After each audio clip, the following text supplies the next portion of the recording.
So with that, I would like to invite Uma Mahadevan ma'am, an IAS officer from 1992 batch, who currently serves as Additional Chief Secretary and Development Commissioner for Government of Karnataka. She served in multiple capacities at central and state government. Prominent among those are Panchayati Raj and skill development, entrepreneurship and livelihood, WCD, planning, agriculture, education, health, etc. But for those who are perennially online, you would know her from her tweets from the handle Reading Kafka, where we get glimpses of the libraries which have been set across rural Karnataka and of people on the ground who make government and governance really happen. So, Uma ma'am, it's an honor to hand this to you. Thank you for accepting to grace this occasion. Over to you, ma'am, to set the note for the event. Thank you. Thank you so much. It's been a great pleasure. And I'm sorry, uh, I wasn't able to join last week. I was a bit unwell. But it's a great pleasure to join all of you at this online convening to celebrate the success of this first cohort of Bharat Digital Fellows. I don't have a keynote as such, but I do have a few thoughts about technology. And I must say at the outset that I come to technology always as a skeptic, of techno-utopianism. I'm always questioning. I'm surrounded in my family by people who valorize technology. And that's possibly made me even more of a skeptic and even more of a questioner, asking about these things. My children, my family, my siblings, my husband, everybody's always online and with devices. But I'm always curious. I also come as a person who critiques the what I have seen as some of the inherent hazards of technology being used in an unthinking way in a country like India. I continue to critique those. Those are very well known. Just to give you not a specific example, but a large part of it derives from the fact that technology can sometimes be used in an unthinking way to only address inclusion errors without looking at what happens to exclusion. Exclusion is the larger challenge. So what's happening there is that we start solving the problems that are solvable, but we forget about solving those problems. I know that we are supposed to say solving for, that's the new language, but I'm old economy and 20th century, so I will continue to say solving. But we kind of invisibilize the problems that are really hard. So that's the first challenge that I want to put in front of all of you. The first challenge is exclusion. How does technology reach those who are not even online, who are not even noted by technology? We may have a fantastic birth registration system. If a child's birth has not been registered, how does technology acknowledge that this child exists? And how does that child claim all the services that derive from that one registration on a system? Does that child not exist? That child exists. That child is on this earth. That child is a citizen and is a member of this planet. And therefore, that's the very first question. If technology is not always thinking about exclusion, then it's not doing enough. It's very easy to say that these are two databases. They were siloed. If we bring these two databases together, we can immediately remove the inclusion errors. That is just paperwork. You could do it with paper and you're doing it on technology. There is nothing new about it. If that's all that technology is going to do, that's a huge disappointment. So I will start from that position. But I will also say that as I started looking at the potential of technology, And as I started getting into positions where scale became the dominant concern for me, then I started looking at technology with more interest and more curiosity. And I started throwing out more challenges to technology. So, scale, and the fact that our processes, which are manual, tend to be opaque, they tend to be discretionary, they tend to be ad hoc. And so, the potential of technology to bring fairness and transparency. This is the second thing. I started looking at it with a new eye. When I came to Women and Child Department, I looked at technology as a way to reduce the cognitive overload on Anganwadi workers, Anganwadi teachers, and helpers. They are dealing with children. They are dealing with typically 20, 25 small children who are toddlers, who are very young children. And therefore, there is huge cognitive overload to see whether a child is running out of the door, whether a child is, in danger of swallowing something, things like that. So when you're asking them to write 10, 15 registers, even one register, it seemed to me that straight away a smartphone, which has a well-developed application which can help the Anganwadi teacher, can reduce the cognitive overload by bringing, like for example, if you look at the work that we tell a Anganwadi teacher, we say that for severely malnourished children, you give eggs 5 times a week. For moderately malnourished children, you give eggs 3 times a week. For children who are not malnourished, you give eggs 2 times a week. Now, children are dynamic, no? Children's growth is dynamic. This week, a child may be in moderate malnutrition. Next week, the child may move into a phase of normal nutrition, or it may move into severe malnutrition. So if somebody is asking the Anganwadi worker to remember which child is this, you are setting it up for error. And these errors are errors with very deep consequences. The error is not just that one egg may go to a child who doesn't deserve it, or one egg may not go to a child. The error has consequences on that child's cognitive development and human development. So it seemed to me very exciting that we could develop the smartphone to do everything that technology can do and leave the human to do everything that only a human can do. Only a human can pick up a crying child and comfort the child and say that, look, your mother will come back in the evening. Until then, you play with these friends. That a phone cannot do. But a phone can easily in the morning make out a list. Which children have not been measured? Which children have to be referred to the nutrition rehabilitation center? Which children have to be given their immunization this month? So this was very exciting. And this became exciting because I worked with a group of technologists who understood ethnography. They did not say, I have gone to 3 Anganwadis, I know everything. They said, we want to visit scores of Anganwadis.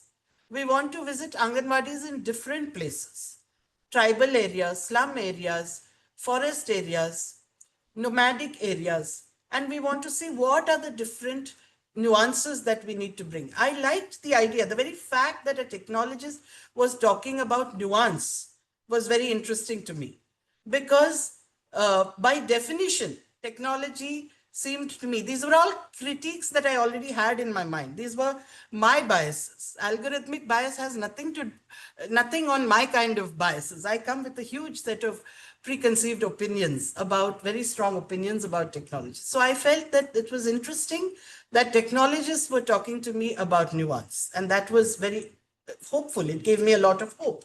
So we developed something, and we embedded that in even social media, so that technology was able to give visibility to the Anganwadi teacher. That not only to say that, okay, today my Anganwadi toilet, the flush is not working and needs to be repaired. That is a simple use. But to say that this week I have given 75 glasses of milk to a child, right? This week I have succeeded in ensuring that the last severely malnourished child has come out of severe malnutrition. I don't have a single red dot on my phone. All the children are green dots, right? So now I have moved from this. This has been my satisfaction. The visibility of that, I realized, it need not even be seen by somebody at the state level or at the central level. If the Anganwadi teacher could see that on her phone, that move from 5 red dots coming down to 4, coming down to 3, coming down to 2, and the number of green dots going up. That's all you need. Traffic signal lighting, showing your own progression, your own work.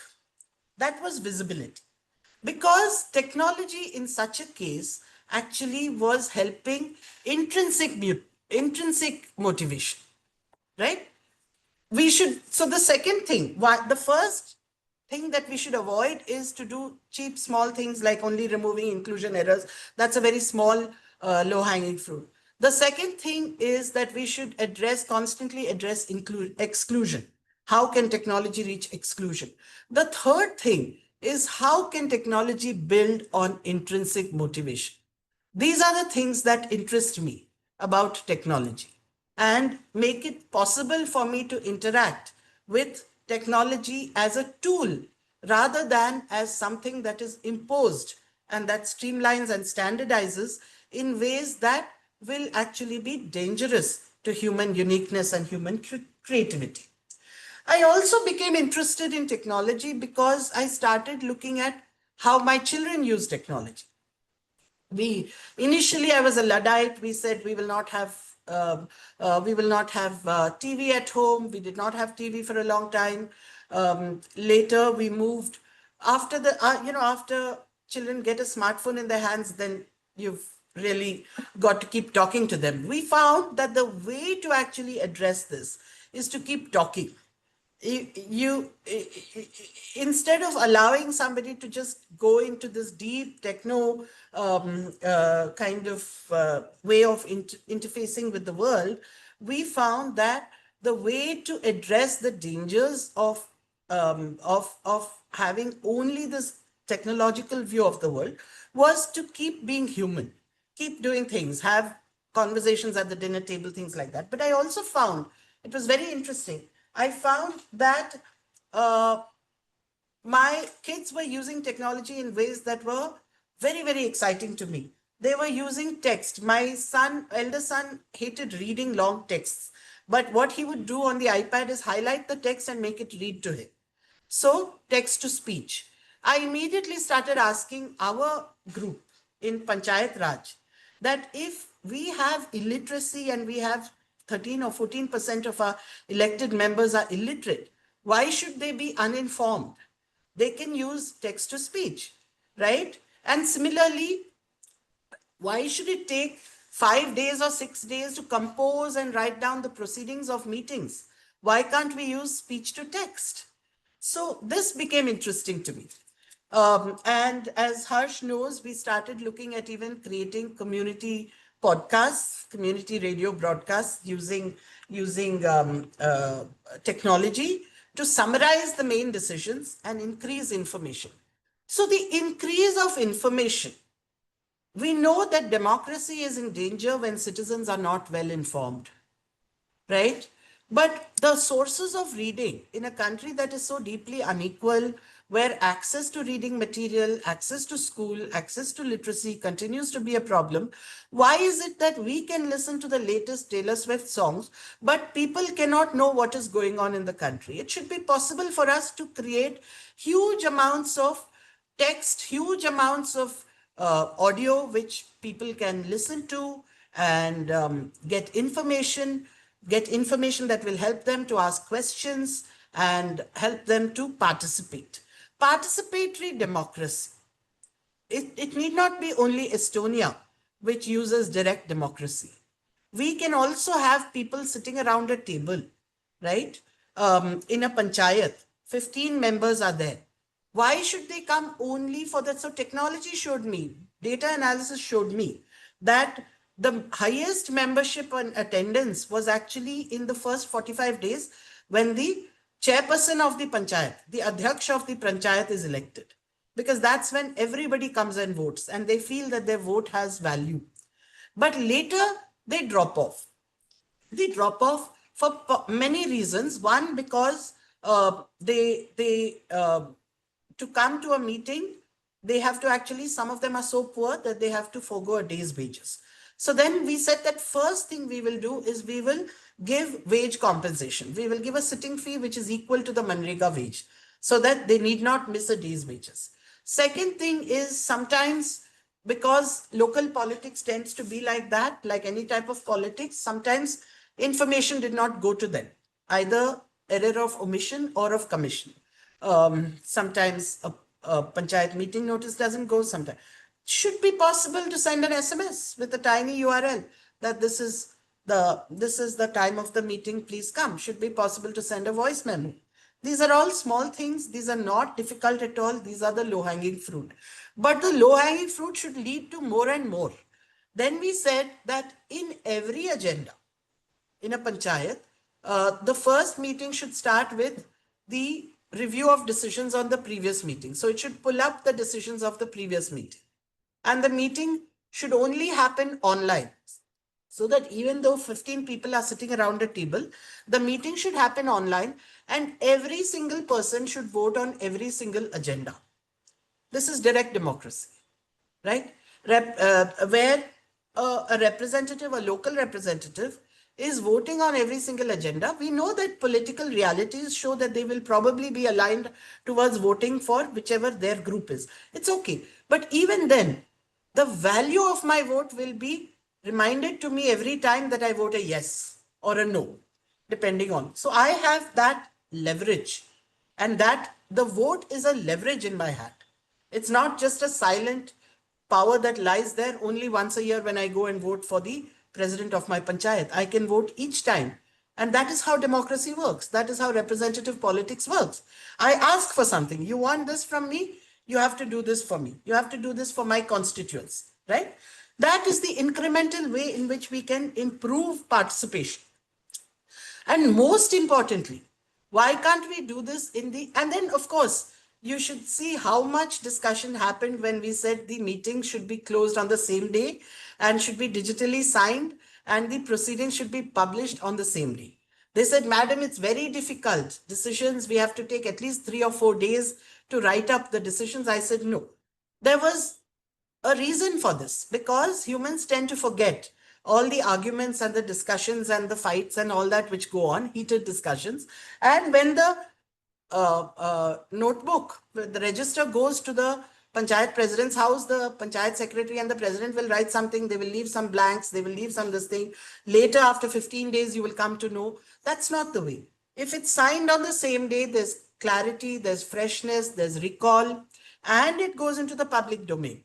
So even if I'm sitting in Seattle and I'm working for some tech company or some airline company there or for Amazon, my parents sitting in a village can sign me up for alerts. And I should be able to get a PDF in my WhatsApp that this is the decision taken by the panchayat in today's meeting. If I want to challenge it, the sooner I challenge it, the better. If I want to implement it, if I want to ask at the next meeting, what's going to happen? So this is how we improve democracy. Technology. So coming back to policy and technology. Technology cannot lead. The danger, another danger is that we think technology should guide policy. No. Policy should always drive technology. Policy should lead and technology should follow, and they should go closely together, co-producing something that is of value for the democracy. It cannot happen without each other, and they should continuously correct and continuously improve rather than remaining static. That is the other danger of technology, that sometimes we have in government, we see so many technologies where they say that, Acha, this can't be fixed now, this can't be updated. The person who was updating has gone somewhere, we don't know how to update. So if it's not up to date, if it's not real time, then it's not of value, right? Unless it's static, unless it's, something like certain historical debates which are put out there, and that is this, and that will not change. But other than that, we are in a democracy. Every day, every minute, every second, things change. And if technology cannot we get updates on it nowadays. If we want news, if we want cricket match results, we go to social media. We don't go to the newspapers. Therefore, if technology cannot keep up, technology is not keeping up with the pace of things happening on the ground, and that's not of any use, right? So the biggest challenge which I still have to address for Panchayat Raj is Gram Sabhas, electoral meetings of voters. The Gram Sabha should be a voter list which is not a PDF, but which actually has the records the presence of voters and allows them to vote yes or no uh, uh, on the technology, so that nobody can bring from somewhere else another set of voters into that particular panchayat and vote yes or no. This is one thing which we need to do. And then, of course, it's only a short leap from there to making Gram Sabhas online. Just webcasting the Gram Sabha on YouTube or cable TV is not technology. That is just what I do at home. I wake up in the morning and I'm switching on my phone and I'm connecting my phone to the car and I'm listening to the music. That's 20 years ago. What we should do today is ensure that people feel that there is a chance for their voices to be heard in participatory democracy, in Gram Panchayats, and therefore their presence is valued. That will bring back faith in democracy and continuously improve democracy. Democracy is imperfect, just as technology is imperfect, and so are humans imperfect.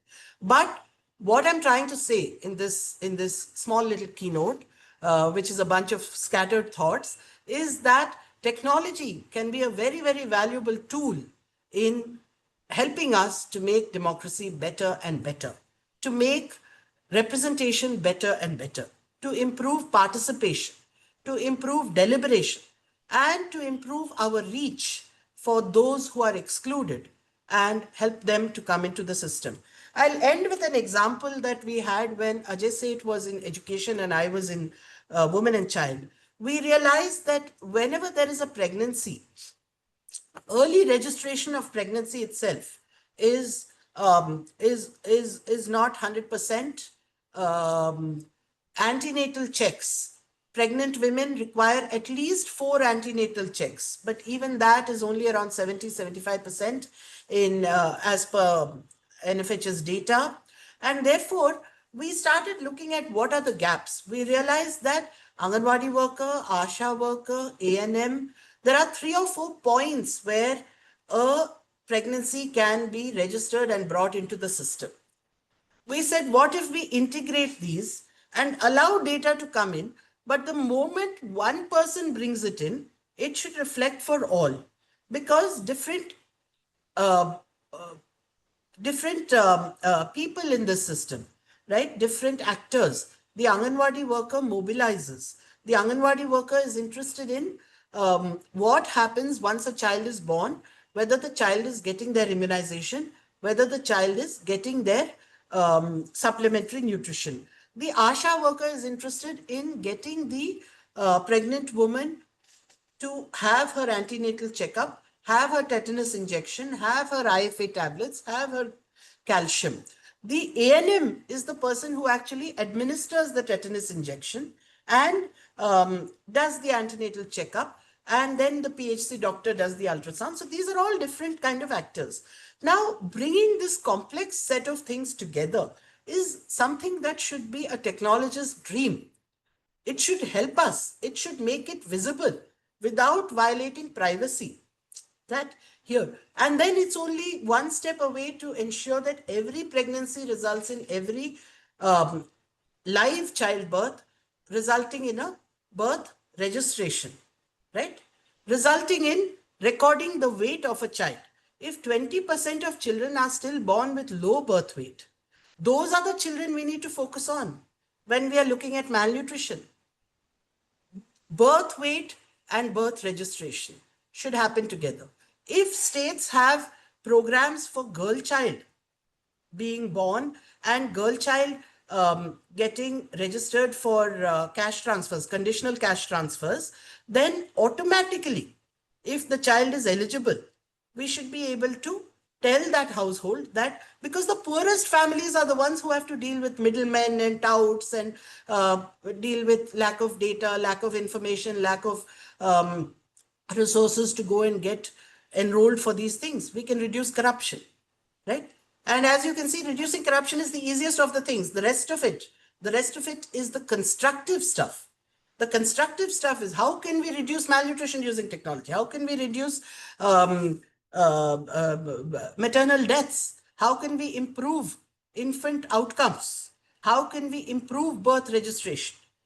99% gets registered is not good enough in the 21st century, in 2025, right? So these are all the questions that technology poses, and the answers also are in the thoughtful use of technology.